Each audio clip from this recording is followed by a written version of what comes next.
Јапонскиот производител на автомобили Toyota на 10 ноември оваа година организираше голема блескава премиера на својата најнова генерација на повеќе наменскиот пикап камионет Toyota Hilux. Како место на кое на јавноста и фановите ќе им биде презентиран новиот робусен јапонец, беше избран Бангкок во Тајланд.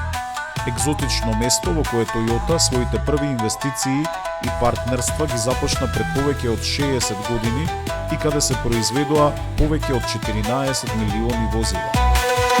Иако првиот Hilux, легендарно возило што денес ја живее својата 9-та генерација, се роди во далечната 1968 година, вистинската глобална популарност моделот ја доживеа во 2004 година, кога стана дел од ултра популарната глобална EMV платформа токму во Тајланд. И како што велат и директорите во Toyota, тие се горди што во Тајланд многумина го именуваат Hilux како национално возило.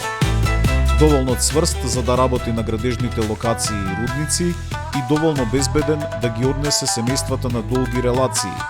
Новиот Hilux го сакаат, возат и користат многумина, како од приватниот, така и од корпоративниот свет.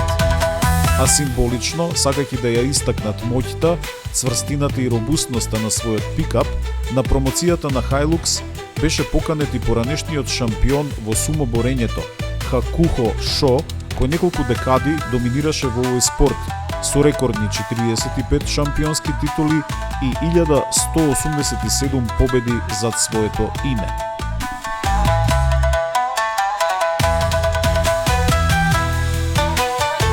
Во палетата на новиот Hilux, кој почнува да пенетрира во светот и Европа следната година, покрај стандардните и најпродавани дизел мотори, ќе има и електрична варијанта или Battery Electric Vehicle со батерија со вкупна електрична моќност од 59,2 киловат-часа, која што обезбедува автономија во возењето од околу 300 км.